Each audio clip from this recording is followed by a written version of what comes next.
नमस्कार, मैं हूं संजय शर्मा। आप देख रहे हैं 4 पीएम न्यूज नेटवर्क। आज का वीडियो देश में सनसनी फैला देगा। कुछ ऐसी चीजें सामने आएंगी आपके जो आप कभी सोच नहीं सकते। आप क्या कल्पना कर सकते हैं कि हरियाणा और महाराष्ट्र का चुनाव अलग-अलग क्यों कराया गया? एक ही तारीख में हो सकता था चुनाव, अलग-अलग क्यों कराया गया? और क्या आप कल्पना कर सकती हैं कि कोई 30-40 लाख लोग ऐसे हैं जो हरियाणा की भी मतदाता सूची में हों, जो महाराष्ट्र की भी मतदाता सूची में हो और जो दिल्ली की भी मतदाता सूची में हो। मतलब कि 40-50 लाख लोग तैयार किए गए संघ के, भारतीय जनता पार्टी के, और वो 40-50 लाख लोग पहले हरियाणा में मतदान करें, चिन्हित कर लें कि ये 20-25 कॉन्स्टिट्यूंसी में ये नाम बढ़ा दिए गए आखिर के 2-3 महीने में, फिर वो महाराष्ट्र मूव कर जाएं। महाराष्ट्र में 30-40 विधानसभा तय हो, उनमें उन्हीं लोगों के नाम हो, आधार कार्ड एक बना हो, महाराष्ट्र के पता का हो, एक आधार कार्ड हरियाणा के पता का हो और एक दिल्ली के एड्रेस पे हो, और फिर वो लोग दिल्ली आ जाएं। ये मैं नहीं कह रहा, ये सारे आरोप मैं नहीं लगा रहा, ये सारे आरोप अब कांग्रेस और बाकी पॉलिटिकल पार्टियों के पास शिकायतों के रूप में पहुंच चुके हैं। निर्वाचन आयोग से बात की जा रही है, लेकिन निर्वाचन आयोग इतना नाकारा और नपुंसक है कि वो सारी बात आपको नहीं बताएगा, जानकारी नहीं बताएगा। लेकिन एक पत्रकार ऐसा है जो इन सारे तथ्यों को विस्तार से बताएगा, जो बताएगा कि दिल्ली के चुनाव में कांग्रेस और केजरीवाल का प्लान क्या था। कांग्रेस क्या चाह रही थी? क्या केजरीवाल को निपटाना चाह रही थी? कांग्रेस बिहार में क्या खेल करना चाहती है? और फिर ममता बनर्जी के ऊपर टारगेट क्या है भाजपा का? बहुत एक्सक्लूसिव, बहुत शानदार बातचीत नागपुर के सीनियर जर्नलिस्ट राजीव रंजन के साथ, जो अपने बेहतरीन खुलासों के लिए जाने जाते हैं।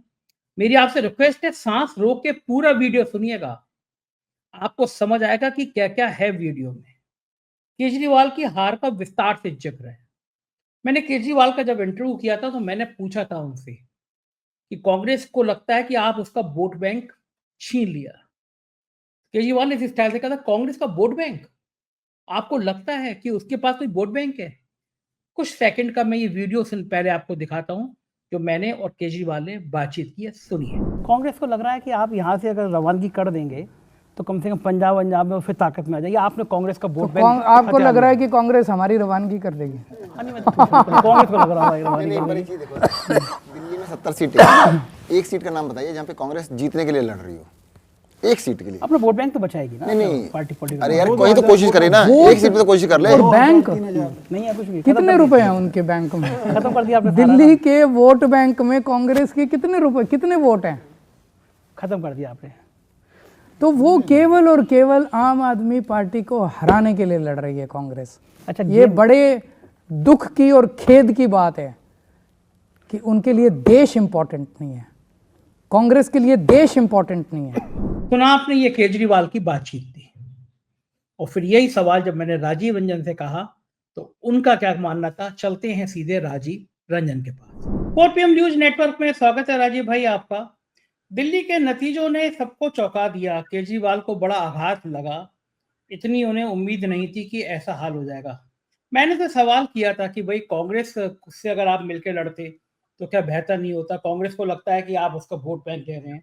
केजरीवाल ने मुझसे कहा कि आपको लगता है कि कांग्रेस का कोई वोट बैंक है? अब जो नतीजे आए हैं तो लगता है कि भले कांग्रेस का वोट बैंक बहुत ज्यादा ना बढ़ा हो, लेकिन जितने वोट मिले कांग्रेस को 6 लाख से ज्यादा, अगर केजरीवाल के साथ आए होते तो बीजेपी बहुत बुरी तरह से हारती। पूरे दिल्ली के चुनाव में आपका क्या मानना, आपकी क्या प्रतिक्रिया? बहुत बढ़िया सवाल है संजय जी आपका। देखिए, इसमें काफी सारे फैक्टर्स, कई कारण हैं, पर जो सबसे अहम और मुख्य कारण है वो आम आदमी पार्टी ने चुनाव के पहले भी उसको इंगित किया था कई प्रेस कॉन्फ्रेंसेस द्वारा, और आपने ये बताया था, आप पार्टी ने यानी आम आदमी पार्टी ने ये बताया था कि किस तरीके से नई दिल्ली कंस्टिट्यूएंसी का एग्जाम्पल लेके कि वहां पर 10,000 नए वोटों को जोड़े गए और 5,000 एग्जिस्टिंग वोटों को काटा गया। तो जब कंस्टिट्यूएंसी छोटी है और उसमें आप 15,000 का खेल कर दो, 10,000 अपने लोगों को ले आओ, 5,000 एग्जिस्टिंग लोगों के नाम काट दो, तो उसका इम्पैक्ट तो होना ही है। और ये अब कोई सीक्रेट सॉस बचा नहीं है, सारी पार्टियों को महाराष्ट्र में कल ही बॉम्बे हाईकोर्ट ने इलेक्शन कमीशन को नोटिस जारी किया है इसी बात को लेके। तो ये अब सीक्रेट सॉस जो है भारतीय जनता पार्टी का, ये सबको रिवील हो गया है कि वोटर लिस्ट के अंदर में किस तरीके से घालमेल किया जा रहा है। जिस तरीके से महाराष्ट्र के अंदर में, पिछले एपिसोड में भी मैंने आपसे बातचीत में बताया था कि 48 लाख लोगों के नाम ऐड किए गए थे और 8 लाख एग्जिस्टिंग लोगों के नाम हटाए गए थे, तो 40 नेट एडिशन हुआ था। तो यही चीज दिल्ली में भी हुई है। व्यापक तौर पे हर कंस्टिट्यूएंसी सीट में नामों का एडिशन हुआ है और एग्जिस्टिंग लोगों के नामों का डिलीशन हुआ है। इससे ये हुआ कि भाई जहां पे 5,000 10,000 के मार्जिन से आदमी जीतता था आम आदमी पार्टी का, वहां पे एकदम पूरा टिल्ट हो गया। देखिए मैंने आम आदमी पार्टी के कई नेताओं से बात की जो हारे हैं। ऑफकोर्स जो बड़े नेता हैं, मनीष सिसोदिया हो गए या सौरभ भारद्वाज हो गए, ये लोग तो अभी भी सदमे में हैं, फोन नहीं उठा रहे। परंतु जो दूसरी पंक्ति के नेता हैं जिनसे मेरी बातचीत हुई, उन्होंने बताया कि भैया जैसे मान लीजिए हमारे इस पे 150 बूथ है, तो 150 में यदि हम 100 बूथ पे पिछले चुनाव में आगे थे और 50 बूथ पे भारतीय जनता पार्टी थी, तो हमारा मार्जिन हुआ करता था, मतलब कम से कम 100 वोट से हम आगे रहते थे। और बीजेपी जहां भी आगे रहती थी वो 20-25 वोट से, 50 वोट से रहती थी। इस बार उल्टा हो गया, हम जहां आगे हैं वहां हम 20 वोट से आगे हैं और वो जहां आगे वो 100 वोट से आगे हैं। तो कैसा है कि हमारा वोट जिस रफ्तार से घटा नहीं है उससे ज्यादा इनका बड़ा है और बहुत ज्यादा बड़ा है, इनको बहुत वोट मिले। तो ये कौन लोग हैं, इसके ऊपर में जांच होनी चाहिए। तो अब जो ये हारे हुए भी एमएलए हैं वो बोल रहे हैं, मांग कर रहे हैं। मैं देखिए अक्टूबर से सिलसिलेवार रूप से इस बात को उठाता आ रहा हूं कि जब तक सारी अपोजिशन पार्टी सड़कों पे नहीं उतरेगी तो युद्ध, ये अपने राजनीतिक युद्ध में, चुनाव की समरभूमि में एक एक करके ये सारे शहीद होते जाएंगे, ये सारे के सारे बलिवेदी पे चढ़ेंगे। अगला नंबर ममता का, अखिलेश यादव का और राष्ट्रीय जनता दल का आएगा यदि इन्होंने शुरुआत से वोटर लिस्ट के ऊपर में नजर नहीं रखी। तो महाराष्ट्र में वोटर लिस्ट में खेल हुआ है, हरियाणा में वोटर लिस्ट में खेल हुआ है और आम आदमी पार्टी के नाक के नीचे से ये इलेक्शन छीन लिया गया। जिस तरीके से कांग्रेस और शिवसेना उद्धव ठाकरे के नाक के नीचे से महाराष्ट्र में इलेक्शन को स्नैच किया गया था, उसी तरीके से ये इलेक्शन को स्नैच किया गया है आम आदमी पार्टी के नाक के नीचे से, वोटर लिस्ट में घालमेल करके। ये निर्वाचन आयोग कब जागेगा मुझे समझ में नहीं आ रहा। तो एक कारण जो सबसे अहम कारण है वो है वोटर लिस्ट में एडिशन और डिलीशन का। दूसरा कारण जिसपे लोग बहुत कम बात कर रहे हैं, देखिए मैंने दिल्ली गवर्नमेंट के बैलेंस शीट का, उनके जो बजट जो है उसका मैंने एक एनालिसिस किया और संजय जी आपको जान के आश्चर्य होगा कि इसके अंदर में रेवेन्यू एक्सपेंडिचर के बेसिस पे ही पूरी सरकार चल रही थी, कैपिटल एक्सपेंडिचर कुछ हो ही नहीं रहा था। तो कैपिटल एक्सपेंडिचर नहीं हो पाने के कारण देखिए क्या है कि नई बसें नहीं आ पा रही थी, पोल्यूशन के ऊपर में पैसा खर्चा नहीं हो रहा था और आज दिल्ली में सारे एरियाज में ट्रांसफॉर्मर्स चेंज करने की जरूरत है। ट्रांसफॉर्मर जो इलेक्ट्रिसिटी का, जो क्वालिटी ऑफ इलेक्ट्रिसिटी है वो अच्छी नहीं आ रही है बिकॉज ट्रांसफॉर्मर्स के ऊपर में केपेक्स नहीं हुआ, चेंजेस नहीं हुए। तो इस चीज को कोई भी एनालिस्ट जो है इस बात को नहीं इंगित कर रहा है, बता रहा है कि कोई भी रेवेन्यू एक्सपेंडिचर के बेसिस पे, यानी सब्सिडीज देके, चाहे पावर में हो, चाहे ट्रांसपोर्टेशन में महिलाओं को बस सेवाओं में हो या दूसरी तरीके की जो सब्सिडीज है, ये देके आप बहुत लंबी पारी नहीं खेल सकते हो। आपको कैपिटल एक्सपेंडिचर करना ही पड़ेगा क्वालिटी ऑफ लाइफ सुधारने के लिए। तो कैपिटल एक्सपेंडिचर दिल्ली का बहुत कम हो गया था। पूरा दिल्ली सरकार रेवेन्यू एक्सपेंडिचर के बेसिस पे चल रहा था, जहां पे रेवड़ियां बढ़ रही थी। कैपिटल एक्सपेंडिचर जब होता है तो इसका फायदा ना केवल लोगों को मिलता है बल्कि कॉर्पोरेट्स को भी मिलता है। अगर ट्रांसफॉर्मर्स चेंज हो रहे हैं तो अनिल अंबानी की या टाटा पावर जो वहां पावर सप्लाई करती है, इन कंपनीज को ऑर्डर मिलेंगे। ये कंपनी जो है ट्रांसफॉर्मर कंपनीज को देगी, क्रॉम्पटन ग्रीव्स और दूसरे केईसी और बाकी जो कंपनीज है इनको। तो इससे कॉर्पोरेट्स में भी एक पॉजिटिव फीलिंग जाती है और वो भी आपको पैसे आपके पीछे लगाते हैं कि भाई उनके कारण आपको ऑर्डर्स मिल रहे हैं। तो कैपिटल एक्सपेंडिचर नहीं हो पाने के कारण जो है ये कॉर्पोरेट्स की भी बैड बुक्स में आम आदमी पार्टी चली गई थी। तीसरा जो सबसे बड़ा रीजन था वो ये है कि अरविंद केजरीवाल ने पिछले 5 साल में अपने संगठन पे कोई काम नहीं किया। आप सिर्फ अपने पर्सनल चेहरे और लोकप्रियता के बेसिस पे इलेक्शन जीतना चाहो तो आप दूसरे मोदी बन रहे हो। मोदी जी जीत इसलिए जाते हैं क्योंकि उनके साथ में धन कुबेर है, कॉर्पोरेट्स है। आपके साथ में कौन सा कॉर्पोरेट है भाई? वो धन कुबेर जो है, वो कॉर्पोरेट हाउसेस जो है, वो मीडिया चैनल्स को कंटिन्यूसली एडवर्टीजमेंट देते रहते हैं और उनका इंस्ट्रक्शन है कि दिन भर मोदी मोदी मोदी गुणगान चलना चाहिए। अरविंद केजरीवाल इस बात को समझ नहीं पाए। इनको लगा कि मैं अपने राज्य सरकार के बजट से एडवर्टीजमेंट पर अच्छा खासा पैसा खर्चा करूंगा तो मीडिया जो है मेरे लिए एक जो है वो मिथ गढ़ेगी, ठीक है, और मेरे अगेंस्ट न्यूज नहीं आएगा। यहां वो गलती कर बैठे। आप लोकप्रियता के दम पे इलेक्शन नहीं लड़ सकते हो। आज यदि मोदी जी भी जो है 56 इंच का सीना लेके चलते हैं तो उसके पीछे कारण यह है कि एक संगठन खड़ा है, राष्ट्रीय स्वयंसेवक संगठन के बैचलर अविवाहित जो लोग हैं, जो डिटरमाइंड लोग हैं, वो खाली पेट रह रहे कि घर घर घूम के जो है आपका प्रचार करते हैं। आपके पास में वो संगठन है कि नहीं है? जो लोग आपसे जुड़े थे 2012-13 में जब भी इन्होंने पार्टी बनाई थी, तो देखिए उस टाइम में जो 25 साल का 26 साल का युवा था जो इनसे जुड़ा था बहुत आशाएं लेके, आज वो युवा 40 के आसपास हो गया है। उसकी लाइफ की प्रायोरिटीज चेंज हो गई, वो मिड लाइफ क्राइसिस से जूझ रहा है। यदि आपने उसको कुछ दिया नहीं, ठीक है, वो आज भी अनएम्प्लॉयड और पार्टी के लिए जो है वन साइडेड काम कर रहा है और पार्टी उसको कुछ नहीं दे रही है, तो फिर तो उसका एक तरीके से जो है उदासीन होना ये तय है। आप देखिए जंतर मंतर पे एक अंगेश सिंह नाम के नेता है इनके, जो 2010 से जुड़े हुए थे आम आदमी पार्टी से। 2000 कार्यकर्ताओं को लेके वो आदमी अक्टूबर से अंगेश सिंह स्ट्राइक पे बैठा हुआ था और उसने 20 कंस्टिट्यूएंसी में काम किया और हर टीवी चैनल उसका भी इंटरव्यू चला रहा है कि भाई इन्होंने भीतरी खाद जो है इनके पार्टी के खुद के लोगों ने किया, जिसकी इन्होंने बहुत दिनों तक उपेक्षा की। तो संगठन पे काम ना करके सिर्फ अपनी लोकप्रियता को भुनाने का प्रयास करना, यह भी एक बहुत बड़ी भूल थी। बिना संगठन के कोई पार्टी इलेक्शन नहीं लड़ सकती है। आपको ही मालूम है संजय जी, मायावती के पास में जो एक कैडर था, उसके बाद भी मायावती बुरी तरीके से हारी क्योंकि उन्होंने अपने संगठन पे ध्यान देना छोड़ दिया। तो जो भी नेता संगठन पे ध्यान नहीं देगा, आज क्या हो रहा है बिहार में, आज प्रशांत किशोर राष्ट्रीय जनता दल के कैडर को तोड़ रहे हैं। उनको एक ही इंस्ट्रक्शन भाजपा से मिला है कि आरजेडी के कैडर को पूरा तोड़ दो और वहां के नेताओं को अपने पास ले आओ। तो आरजेडी वीक होगी, कमजोर होगी, क्योंकि जो जमीन पे काम करने वाला कैडर है, यदि आप उसको छीन लोगे तो आपके लिए काम कौन करेगा? बिना संगठन के, बिना कार्यकर्ताओं के कोई भी व्यक्ति नेता नहीं बनता। इसका सबसे बड़ा एग्जांपल कांग्रेस हमारे पास में, जो 206 से 44 सीट पे आ गई थी, ठीक है, 2014 में। जब संगठन गायब होता है और सभी लोग आप नेता ही बन जाते हैं तो फिर वो नीचे जो है आना तय है। और चौथा सबसे बड़ा रीजन, जो बजट के अंदर में इन्होंने 12 लाख रुपए तक का जो एक अनाउंसमेंट किया, उससे जो एक मिडिल क्लास फैमिली जो अरविंद केजरीवाल के साथ रहती थी, उनको ये समझ में आया कि यार मोदी गवर्नमेंट हमारे लिए कुछ तो कर रही है, 80-90 हजार रुपए हमारे कम से कम टैक्सेस में बचेंगे। वहीं दूसरी तरफ अरविंद केजरीवाल जी हर चीज पे लेफ्टिनेंट गवर्नर की खिंचाई करते थे कि इनके कारण मुझे काम नहीं करने दिया जा रहा है। तो लोगों ने सोचा जब भैया इनको काम ही नहीं करने दिया जा रहा तो इनको वोट देके हम अपना वोट व्यर्थ क्यों करें।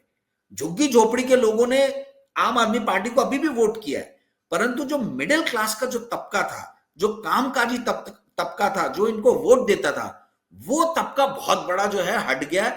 इसीलिए सौरभ भारद्वाज की सेफ सीट जो है सेफ सीट नहीं रही। इसीलिए अरविंद केजरीवाल जहां पे सारे जो है मतलब गवर्नमेंट ऑफिशियल्स रहते हैं, उस सीट पे वो हार गए। तो ये मिडिल क्लास फैमिली और अपर मिडिल क्लास फैमिली का छिटकना इनसे, एक तबका तो हमेशा से ही भाजपा का सपोर्टर रहा है, पर एक तबका जो इनको वोट डालता था वो भी हटा, क्योंकि उनको लगा कि अरविंद केजरीवाल काम नहीं कर रहे हैं और उनको काम करने नहीं दिया जा रहा, तो इनको वोट देके कोई अर्थ नहीं है। दिल्ली जो है ऐसा बताते हैं, मैंने कम से कम 12-15 पत्रकार मेरे मित्र जो वहां रहते हैं दिल्ली में, कोई आउटलुक में काम करता है, कोई इंडिया टुडे में काम करता है, इन लोगों से बात किया मैंने, तो इन्होंने मेरे को बताया कि दिल्ली में पिछले 5 साल में बहुत ज्यादा गंदगी बढ़ गई है, ठीक है। तो एमसीडी में आम आदमी पार्टी का आना जो है वो एक तरीके से इनके लिए नुकसानदायक हो गया। अगर ये नगर निगम में आम आदमी पार्टी नहीं आती तो ये इनके नेता एक्सपोज नहीं होते कि ये जो छोटे छोटे काम जो है साफ सफाई के, ये भी ये नहीं करा पा रहे। अगर एमसीडी में भाजपा रहती तो वो शायद एक एक्सक्यूज कर सकते थे कि महानगर पालिका के महानगर निगम के लोग जो है वो काम नहीं कर रहे, पर राज्य सरकार में भी आप हो और नगर निगम में भी आप हो, तो यदि पानी द्वारका में 4 दिन नहीं आता है, इस गर्मी में 4 दिन द्वारका में पानी नहीं आया, तो आप सोचिए यदि पानी नहीं आता तो आप किसको दोषी ठहराएंगे?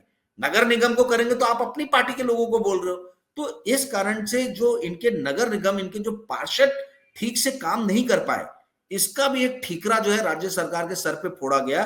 और फाइनली जो गोएबल्स की नीति है कि 100 बार झूठ बोलो, 100 बार झूठ बोलो, झूठ सच लगने लगता है।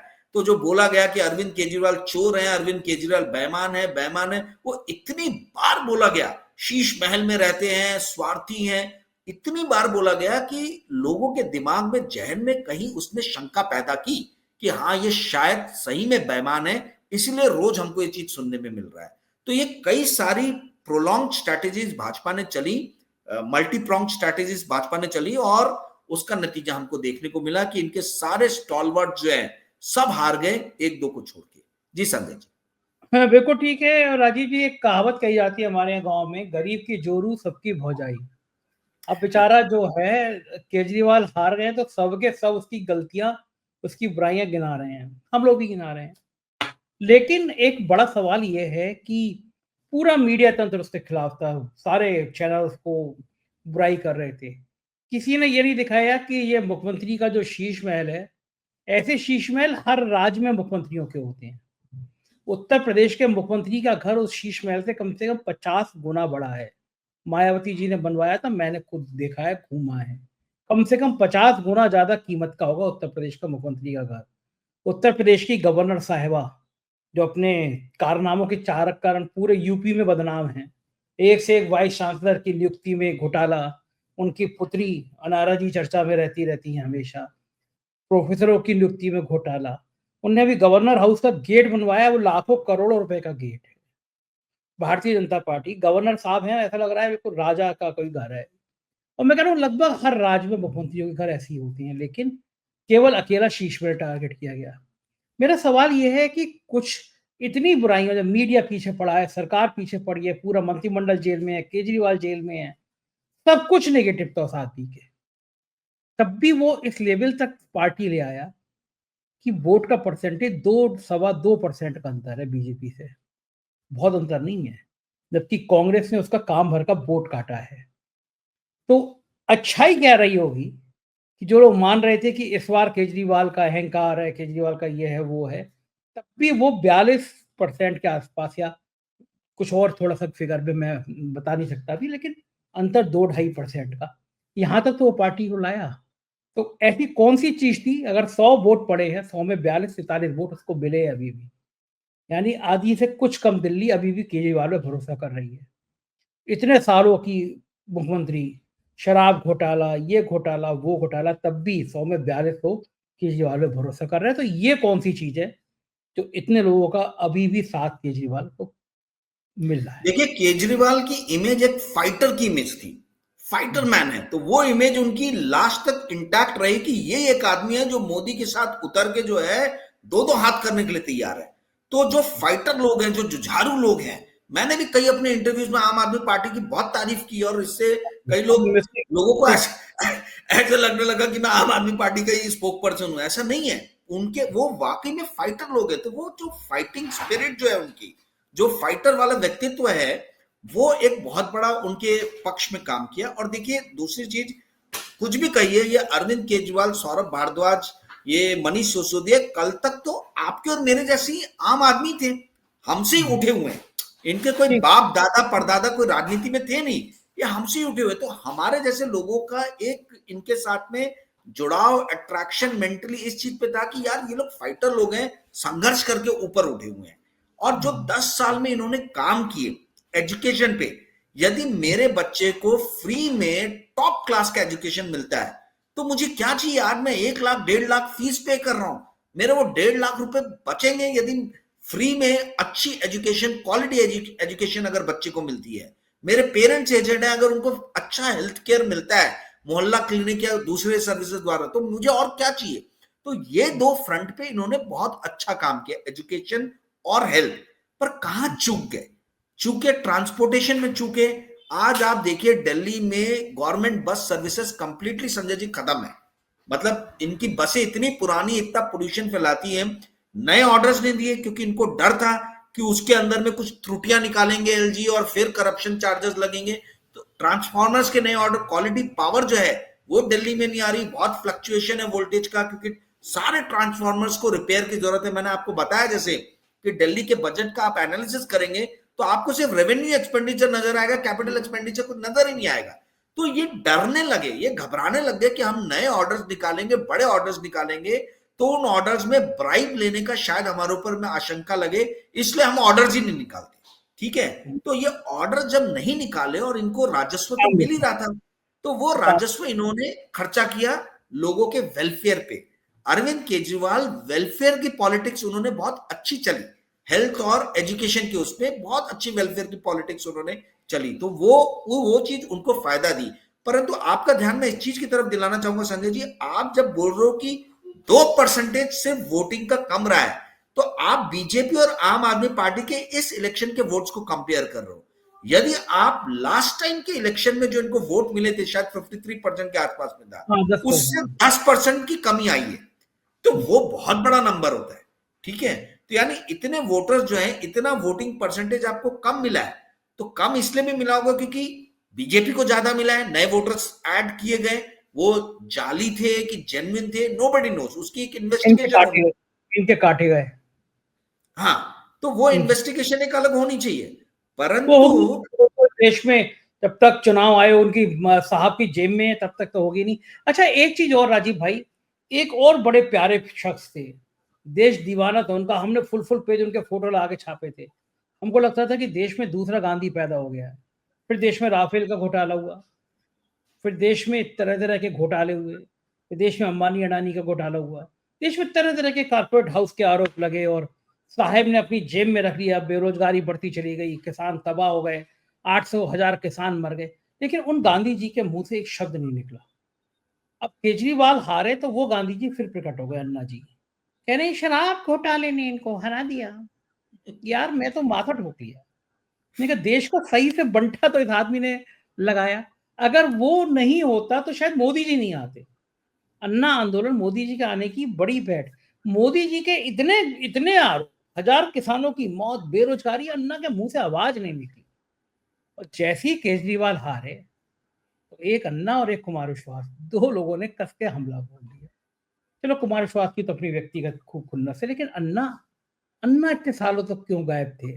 और इस समय आके केजरीवाल पे आरोप लगाना उनको बहुत हल्का नहीं करके, बहुत छोटा, बहुत मैं कहूंगा गंदा शब्द है, लेकिन ओछा आदमी ऐसा होता है ना, लगता नहीं है बड़ा ओछा आदमी निकला ये। देखिए, फ्यूचर में, भविष्य में कभी कोई पिक्चर बनेगी मूक बधिर बोल उठा, वही मुझे लग रहा है कि सारे मूक बधिर गूंगे लोग जो है ना एकदम सडनली जो है ये बोलने लग गए हैं।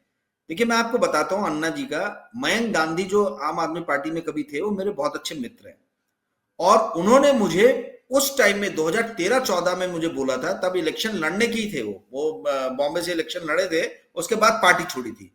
उन्होंने बोला था कि Rajiv, I have zero respect for Anna Hazare, उन्होंने किताब में भी लिखा है। ठीक है, और मैं एक सवाल ही पूछना चाहता हूं, सडनली आप याद कीजिएगा 2011-12 में अन्ना हजारे के इवेंट को, आंदोलन को कवर करने के लिए टाइम्स नाउ से लेके आज तक ये सारे मीडिया को कौन पैसे दे रहा था? कहां से कॉर्पोरेट फंडिंग हो रही थी? वो बड़े बड़े जो टेंट लग गए थे और इतने बड़े बड़े भीड़ों को जो है पानी बांटा जा रहा था और समोसे बांटे जा रहे थे और तमाम तरीके के जो खर्चे किए जा रहे थे, अन्ना हजारे के पास में पैसे थे क्या? अरविंद केजरीवाल के पास में पैसे थे क्या? ये तो उसी टाइम में सोचने वाली बात थी कि कौन इनके पीछे है। देखिए, कोई पॉलिटिकल पार्टी ने अन्ना हजारे का मूवमेंट नहीं चालू किया था, शुरुआत जो थी वो एनजीओ ने की थी, जो अलग अलग टाइप के एनजीओ से संलग्न लोग थे, परंतु उसको हवा जो है वो कुछ कॉर्पोरेट्स और आरएसएस और बीजेपी के लोगों ने मिलकर दिया।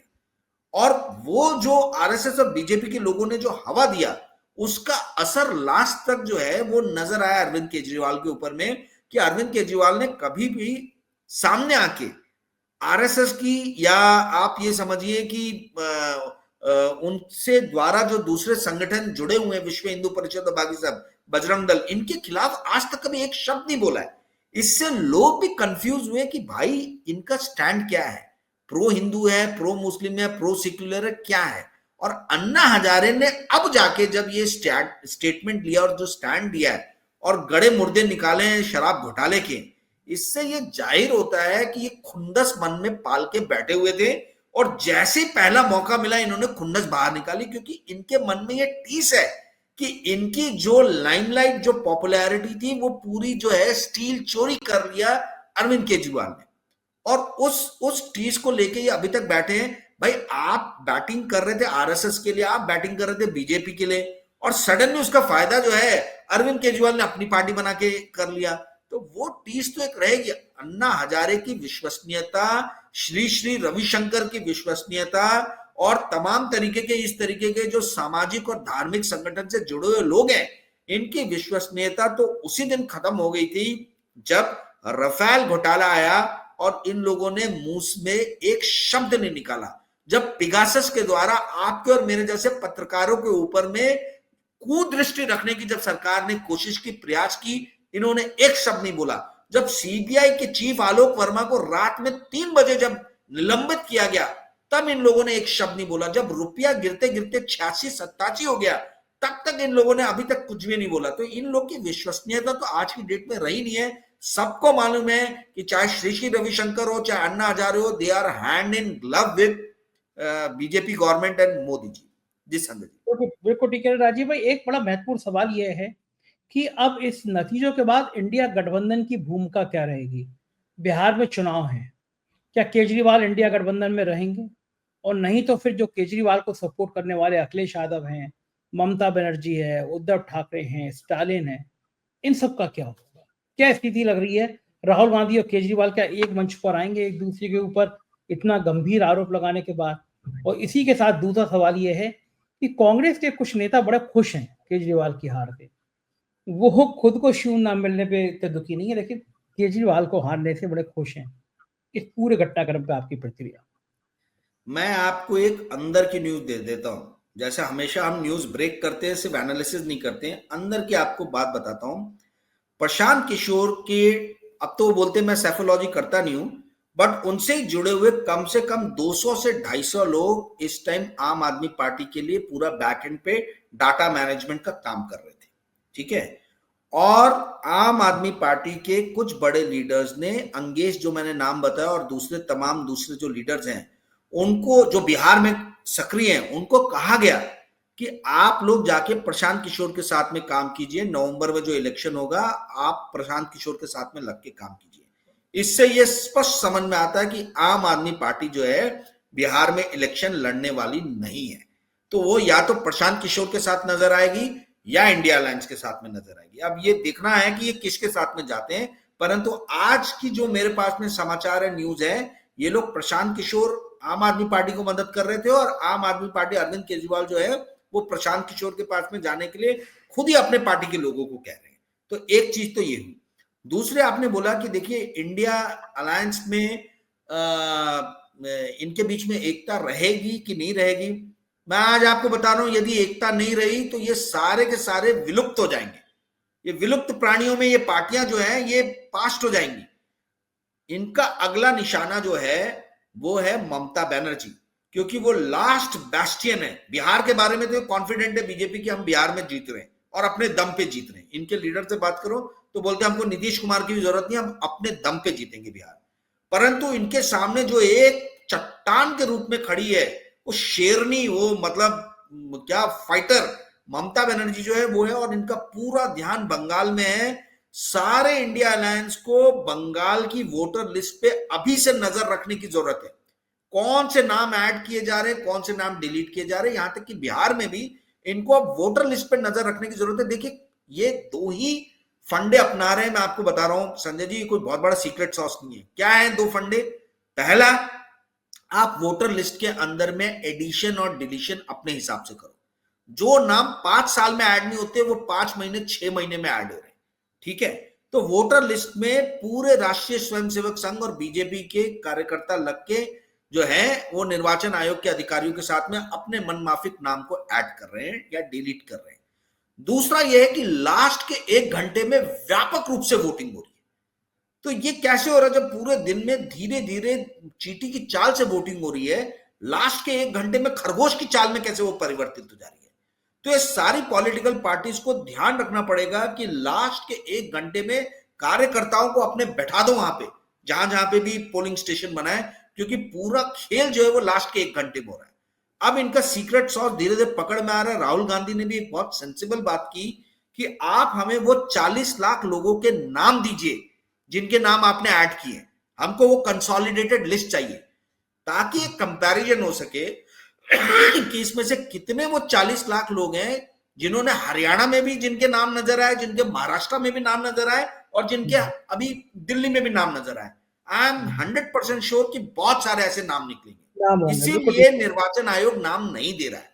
तो ये जो फ्लोटिंग लोग हैं जो कभी हरियाणा में वोट के, इसीलिए महाराष्ट्र और हरियाणा के अलग अलग टाइम पे इलेक्शन कराए गए। जो फिक्टिशियस वोट वहां पे आए, वही फिक्टिशियस वोट महाराष्ट्र में भी आए, वही फिक्टिशियस वोट दिल्ली में भी गए। तो ये ईवीएम का खेला ज्यादा नहीं है, ये खेला है आपके पास में 40 से 50 लाख ऐसे डेडिकेटेड लोग हैं जिनको आप फंडिंग करके एक राज्य से दूसरे राज्य, दूसरे राज्य से तीसरे राज्य में भेज रहे हो वोट डालने के लिए। अब इसको प्रूफ करना जो है सिर्फ वो रह गया, परंतु अब जो है पॉलिटिकल पार्टीज ने पकड़ लिया। अब यहीं पे संजय जी, आपके मेरे जैसे जो इन्वेस्टिगेटिव जर्नलिस्ट है उनका रोल आता है कि भाई आप हमारी मदद लेके इसमें आगे कुछ इन्वेस्टिगेट करना चाहते हो कि नहीं करना चाहते हो, कि शांति से बैठना चाहते हो। क्योंकि आप निर्वाचन आयोग से गुहार लगाते रहोगे कि आप हमें लिस्ट दीजिए, लिस्ट दीजिए, लिस्ट कभी नहीं मिलेगी। दिल्ली में कौन से 5 लाख लोग ऐड हुए, बिहार में महाराष्ट्र में कौन से 48 लाख ऐड हुए और कौन से 8 लाख घटाए गए, आप बताइए ना, वो दे दीजिए, वो डाटा तो आपके पास में है। प्रॉब्लम क्या है? तो ये जो है, ये समस्या का निवारण एक ही उस पे हो सकता है, इंडिया अलायंस के जितने भी पार्टीज हैं वो अपने बेस्ट ब्रेन और बेस्ट डेडिकेटेड वर्कर्स को सबको बिहार भेजें और वो पूरी की पूरी जो लिस्ट है उसकी समीक्षा करें। और बंगाल के अंदर में कांग्रेस ने भगवान के लिए, इन्होंने ममता बनर्जी से जो है ये 36 का आंकड़ा लेने की कोशिश नहीं करनी चाहिए, क्योंकि दिल्ली में हमने देख लिया कि आपने वोट कटुआ का काम किया, वोट काटा है आपने, आपको तो शून्य मिला है। तो आपको मिलजुल करके आप यदि चलेंगे तभी बच पाएंगे, नहीं तो यहाँ पे जिस तरीके से एजेंसीज का इस्तेमाल किया जा रहा है, चाहे निर्वाचन आयोग हो, चाहे सीबीआई हो, चाहे डीआरआई हो, चाहे ईडी हो, कोई भी नहीं बचेगा। क्योंकि आपका मुकाबला सिर्फ बीजेपी से नहीं है, आपका मुकाबला एजेंसीज, गवर्नमेंट एजेंसीज से भी है। जी संजय जी, बिल्कुल ठीक कह रहे हैं। बहुत बहुत शुक्रिया राजीव भाई, इतनी व्यापक बात करने के लिए धन्यवाद। ये तो राजीव रंजन और पूरी बातचीत सुनी, आपको समझ में आ गया होगा कि वोटर लिस्ट ही असली जड़ है, वोटर लिस्ट ही साहब की जीत की कहानी है, वरना जनता कब का इस सरकार को उखाड़ फेंकने को तैयार है। क्या आप सहमत हैं मेरी बातचीत से? कमेंट करके जरूर बताइएगा, चैनल को सब्सक्राइब और ज्वाइन करिएगा, अपना प्यार बनाए रखिएगा। शुक्रिया, थैंक यू।